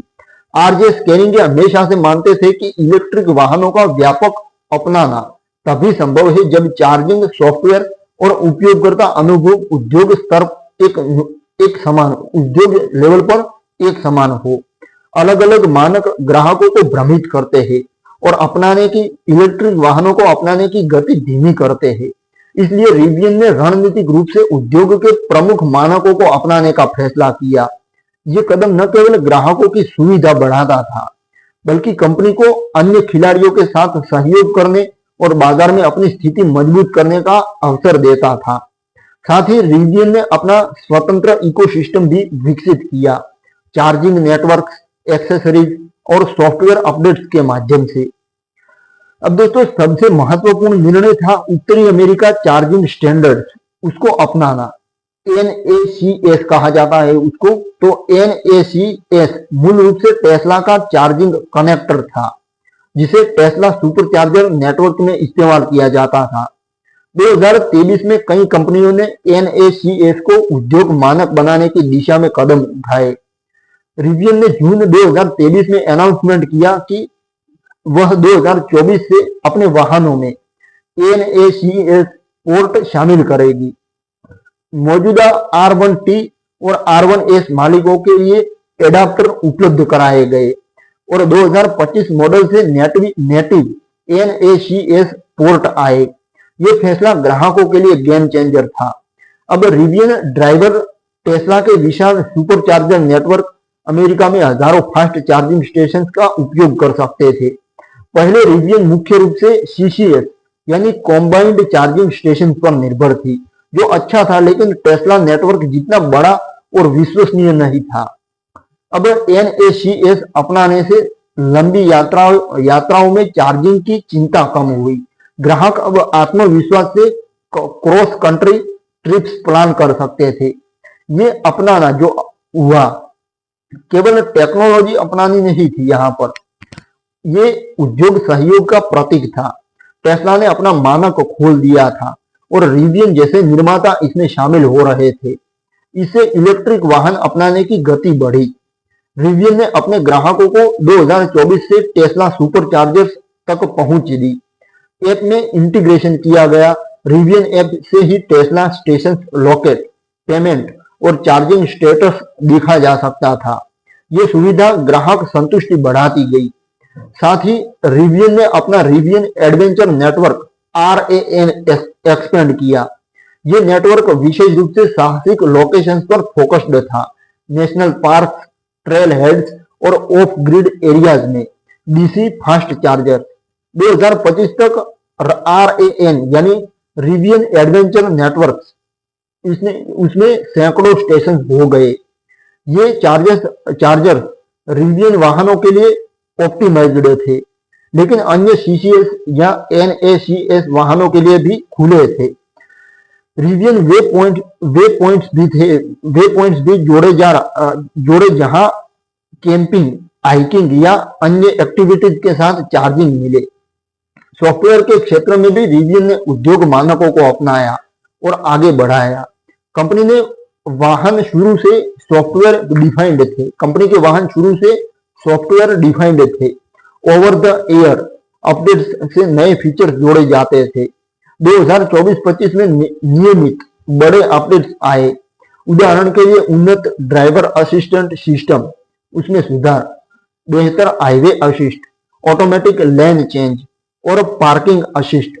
एनर्जी मैनेजमेंट को ऑप्टिमाइज किया गया ताकि रेंज अधिक हो और चार्जिंग तेज हो। इंफोटेनमेंट सिस्टम में नई एप्स जोड़ी गई। स्पॉटिफाई, एप्पल म्यूजिक, उसको बेहतर इंटीग्रेशन और वॉइस कंट्रोल सुधार।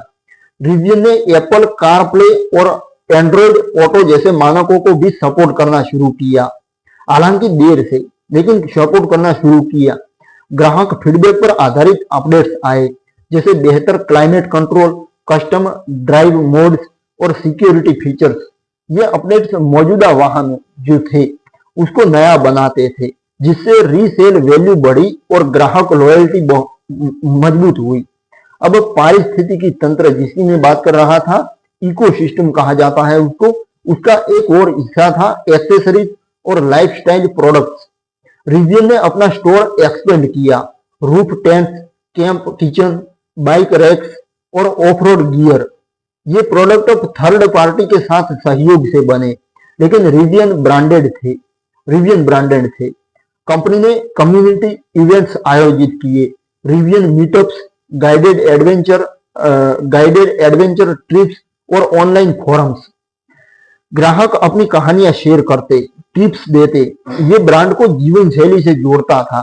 रिवियन ने सस्टेनेबिलिटी पर भी फोकस किया। बैटरी रिसाइकलिंग प्रोग्राम शुरू किया, जहां पुरानी बैटरी को रीयूज या रिसाइकल किया जाता था। उद्योग मानकों को अपनाने से कंपनी ने उद्योग मानकों को अपनाया, तो उद्योग मानकों को अपनाने से रिवियन को लाभ मिला। NACS ने चार्जिंग एंजाइटी कम की और ग्राहक आधार बढ़ा। अन्य कंपनियों जैसे फोर्ड, जनरल मोटर्स भी NACS पर आई, जिससे पूरा उद्योग एकजुट हुआ। इलेक्ट्रिक वाहनों का उद्योग एकजुट हुआ। रिवियन ने अपने इनोवेशन जारी रखे, जैसे नई बैटरी टेक्नोलॉजी और ऑटोनोमस फीचर्स की रिसर्च। 2025 तक कंपनी का इकोसिस्टम मजबूत हो गया। ग्राहक अब केवल वाहन नहीं खरीदते थे, बल्कि एक पूरा एक्सपीरियंस खरीदते थे। RJ स्केरिंगे ने कहा कि मानक अपनाना सहयोग है, न कि हार। ये ग्राहकों को लाभ देता है और इलेक्ट्रिक मोबिलिटी को तेज करता है। रिवियन ने स्वतंत्रता बनाए रखी, अपना नेटवर्क, अपना सॉफ्टवेयर, लेकिन उद्योग के साथ जुड़कर बड़ा प्रभाव डाला। कुल मिलाकर यह अध्याय दर्शाता है कि परिपक्व कंपनी उद्योग के साथ चलती है। रिवियन ने मानकों को अपनाकर और अपना तंत्र, अपना सिस्टम, इकोसिस्टम बनाकर अपनी स्थिति मजबूत की। अब कंपनी सफलता की पराकाष्ठा पर थी, उच्च स्थान पर थी और भविष्य उज्जवल दिख रहा था। अब दोस्तों 12वें चैप्टर में जानते हैं आगे की सफलता की पराकाष्ठा और भविष्य क्या है। सफलता की पराकाष्ठा पर कंपनी है और उसका भविष्य क्या है, ये 12वें चैप्टर में हम शुरू करते हैं। तो दोस्तों आज रिवियन ऑटोमोटिव इलेक्ट्रिक वाहन उद्योग में एक प्रमुख और सम्मानित नाम है। 2009 में एक छोटे स्टार्टअप के रूप में शुरू हुई ये कंपनी अब वैश्विक स्तर पर अपनी पहचान और जगह बना चुकी है। RJ स्केरिंगे की दृष्टि साहसिक जीवन शैली को पर्यावरण अनुकूल बनाना अब पूरी तरह साकार हो चुकी है। रिवियन ने न केवल शक्तिशाली और नवाचारी वाहन बनाए, न केवल इनोवेटिव व्हीकल बनाए, बल्कि एक पूरा ब्रांड और आंदोलन स्थापित किया। कंपनी की सफलता कई फैक्टर से बनी है। दृढ़ नेतृत्व, टेक्नोलॉजी की उत्कृष्टता, रणनीतिक साझेदारियां और ग्राहकों का विश्वास, ये फैक्टर कंपनी की सफलता का आधार है। 2025-26 तक रिवियन ने उन सभी चुनौतियों को पार कर लिया जो शुरुआती वर्षों में असंभव लगती थी। महामारी, सप्लाई चेन संकट और बाजार की उतार चढ़ाव से गुजरकर कंपनी न केवल जीवित रही बल्कि मजबूत और लाभदायक बनी। ये सफर दोस्तों प्रेरणादायक है। जो मैंने प्रेरणादायक अंदाज में प्रस्तुत करने की कोशिश की है, तो ये सफर प्रेरणादायक है जो दिखाता है कि सही मिशन और धैर्य से बड़ा बदलाव संभव है। रिवियन की सफलता का सबसे बड़ा प्रमाण उसके वाहन और ग्राहक है। R1T पिकअप ट्रक और R1S एसयूवी ने बाजार में अपनी जगह पक्की कर ली है। ये वाहन ऑफ रोड प्रेमियों, परिवारों और ऑफ रोड लवर्स, फैमिलीज और दैनिक उपयोगकर्ताओं के बीच लोकप्रिय है। ग्राहक इनकी शक्ति, रेंज और सॉफ्टवेयर फीचर्स की प्रशंसा करते हैं। नियमित ओवर द एयर अपडेट से वाहन समय के साथ बेहतर हो जाते हैं, जो ग्राहकों को नया अनुभव देते हैं। अमेज़न के साथ सहयोग में रिवियन की टेक्नोलॉजी को व्यावहारिक साबित किया। सड़कों पर हजारों इलेक्ट्रिक डिलीवरी वैन चल रही है, जो जीरो एमिशन लॉजिस्टिक्स का उदाहरण है। ये सहयोग कंपनी को स्थिरता देता है और ब्रांड की विश्वसनीयता बढ़ाता है, ट्रस्ट बढ़ाता है। रिवियन ने उद्योग मानकों जैसे NACS उसको अपनाकर ग्राहकों की सुविधा बढ़ाई और अपना एडवेंचर नेटवर्क बनाकर साहसिक यात्राओं को आसान बनाया। ये सभी कदम कंपनी को अन्य प्रतियोगियों से अलग करते हैं। दोस्तों, कंपनी की सफलता केवल उत्पादों यानी प्रोडक्ट में नहीं बल्कि उसके प्रभाव में है। कंपनी की सफलता, रिवियन ने इलेक्ट्रिक वाहन अपनाने को बढ़ावा दिया, खासकर ट्रक और एसयूवी सेगमेंट में। पारंपरिक निर्माता जैसे फोर्ड, शेवरले और टोयोटा अब इलेक्ट्रिक ट्रक बना रहे हैं, लेकिन रिवियन ने ये रास्ता दिखाया सबको कि इलेक्ट्रिक ट्रक संभव है, इलेक्ट्रिक कमर्शियल व्हीकल संभव है। कंपनी ने पर्यावरण संरक्षण पर जोर दिया। टिकाऊ material, durable material, battery recycling और कार्बन न्यूट्रल उत्पादन प्रक्रियाएं। नॉर्मल और भावी जॉर्जिया प्लांट में हजारों नौकरियां सृजित हुई, जो स्थानीय अर्थव्यवस्था को मजबूत करती है। रिवियन की कम्युनिटी, ग्राहक इवेंट, फोरम्स और साहसिक ट्रिप्स एक परिवार जैसी है। लोग रिवियन को केवल वाहन ब्रांड नहीं, व्हीकल ब्रांड नहीं, बल्कि जीवन शैली का हिस्सा मानते हैं। ये भावनात्मक जुड़ाव कंपनी की सबसे बड़ी ताकत है। दोस्तों, 2026 की शुरुआत में रिवियन नए मॉडल्स की ओर बढ़ रही है। R2 एसयूवी का उत्पादन शुरू होने वाला है, जो अधिक पहुंच योग्य और व्यावहारिक है। ये मॉडल बड़े बाजार को लक्ष्य करता है, शहरवासी, परिवार और पहली बार इलेक्ट्रिक वाहन खरीदने वाले। R3 और उसके X वेरिएंट के साथ रिवियन मध्यम आकार के सेगमेंट में प्रवेश कर रही है। ये वाहन नई जनरेशन के प्लेटफॉर्म पर आधारित है, अधिक कुशल, हल्के और उन्नत फीचर्स वाले, एडवांस फीचर्स वाले। कंपनी ने सॉफ्टवेयर और ऑटोनोमस ड्राइविंग पर इन्वेस्टमेंट बढ़ाया है। भविष्य में अधिक स्वायत्त फीचर्स, बेहतर कनेक्टिविटी और नई बैटरी टेक्नोलॉजी आएंगी।